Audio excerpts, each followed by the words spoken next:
ایک ایسے ملک کی جو اپنی خوبصورتی، تاریخ اور حیرت انگیز روایات کی وجہ سے دنیا بھر میں مشہور ہے۔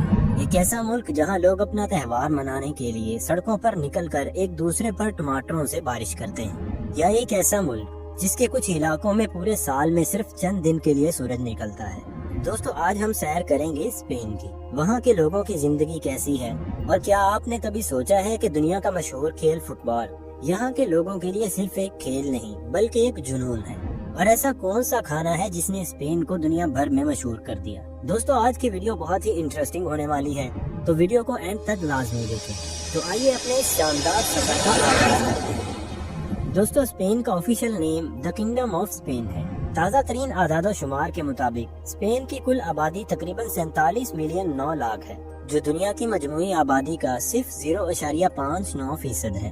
اسپین کی آبادی دنیا بھر میں 32ویں نمبر پر آتی ہے۔ اب بات کرتے ہیں اسپین کے رقبے کی، جو 4,98,800 مربع کلومیٹر پر پھیلا ہوا ہے۔ اگر ہم روس کو نکال دیں تو یہ یورپ کا چوتھا سب سے بڑا ملک ہے۔ اسپین میں زیادہ تر لوگ شہری علاقوں میں رہتے ہیں، جس کا تناسب تقریباً 79.1% ہے۔ دوستو، آج کی دنیا میں اسپین ایک ایسا ملک ہے جہاں مختلف کمیونٹیز کے لوگ آپس میں جڑ کر رہتے ہیں۔ لیکن کیا آپ جانتے ہیں کہ یہاں سب سے زیادہ تارکین وطن کہاں سے آتے ہیں؟ کولمبیا، مراکش اور وینزویلا سے لوگوں کی بڑی تعداد اسپین میں آباد ہے۔ اس کے بعد اسپین میں ایشیائی کمیونٹی میں سب سے زیادہ چینی افراد رہتے ہیں، جن کی تعداد تقریباً 2,49,000 ہے۔ اور اگر ہم بات کریں پاکستانی اور انڈین کمیونٹی کی، تو اسپین میں پاکستانی کمیونٹی تقریباً 1,05,000 افراد پر مشتمل ہے، اور انڈین کمیونٹی تقریباً 70,000 افراد پر مشتمل ہے۔ اب بات کرتے ہیں اسپین کے لوگوں کی۔ دوستو، اسپین کے لوگ دنیا بھر میں اپنے خوش مزاج اور دوستانہ انداز کے لیے جانے جاتے ہیں۔ یہ لوگ اپنی زندگی کو بھرپور طریقے سے جیتے ہیں اور ہمیشہ خوش رہنے کی کوشش کرتے ہیں۔ اگر آپ اسپین کے لوگوں سے ملیں تو آپ کو ان کی محبت بھری طبیعت اور سماجی زندگی کا احساس ہوگا۔ وہ اپنے دوستوں اور خاندان کے ساتھ وقت گزارنا پسند کرتے ہیں، خاص طور پر رات کے کھانے کے دوران، جسے اسپین میں سیرا کہتے ہیں۔ دوستو، فٹ بال کی بات ہو اور اسپین کا نام نہ آئے، ایسا نہیں ہو سکتا، کیونکہ فٹ بال اسپین کی جان ہے۔ ریال میڈرڈ اور بارسلونا کی ٹیموں کے درمیان ہونے والے میچز پوری دنیا میں دیکھے جاتے ہیں۔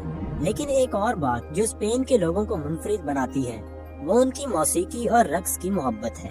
فلیمینکو کا رقص اسپین کی پہچان ہے، اور آپ اسے یہاں کی محفلوں میں ضرور دیکھیں گے۔ یہ سب چیزیں اسپین کے لوگوں کو ایک خاص پہچان دیتی ہیں، جو زندگی کو خوشی سے جینے کے فن میں ماہر ہیں۔ اب ہم اسپین کے دل یعنی میڈرڈ کی سیر کرتے ہیں، جو نہ صرف اسپین کا دارالحکومت ہے بلکہ ثقافت اور تاریخ کا ایک حقیقی خزانہ بھی ہے۔ یہ شہر اپنے عظیم میوزیم اور آرٹ گیلریز کی وجہ سے دنیا بھر میں مشہور ہے، جہاں آپ دنیا کی بہترین آرٹ کی نمائش دیکھ سکتے ہیں۔ اگر آپ قدرتی خوبصورتی سے محبت کرتے ہیں تو ریٹائرو پارک کا دورہ ضرور کریں، جہاں آپ کو سکون ملے گا اور شہر کا منظر بھی بہترین نظر آئے گا۔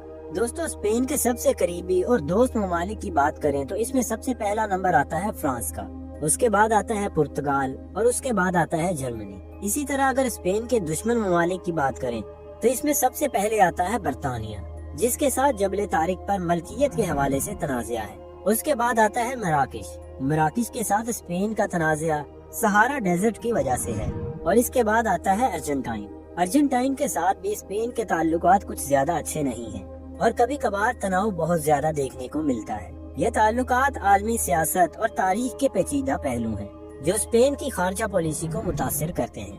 دوستو، اسپین کی کرنسی کا نام یورو ہے، جو دنیا کی سب سے مضبوط کرنسیوں میں سے ایک ہے۔ اگر ہم یورو کی قیمت کا موازنہ پاکستانی اور بھارتی روپے میں کریں تو 1 یورو تقریباً 91 بھارتی روپے اور 320 پاکستانی روپوں کے برابر ہوتا ہے۔ دوستو، اسپین کی معیشت دنیا کی سب سے بڑی معیشتوں میں شمار ہوتی ہے، جس کی کل جی ڈی پی تقریباً 1.5 ٹریلین امریکی ڈالرز ہے۔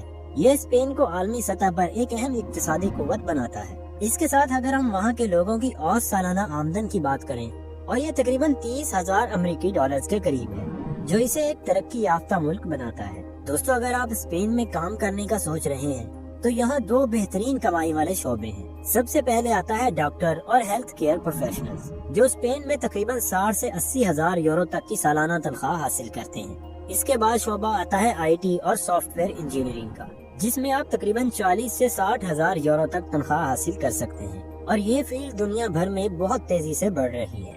دوستو، آپ بات کرتے ہیں اسپین کی خوبصورتی کی۔ اسپین میں کچھ ایسی خوبصورت جگہیں بھی ہیں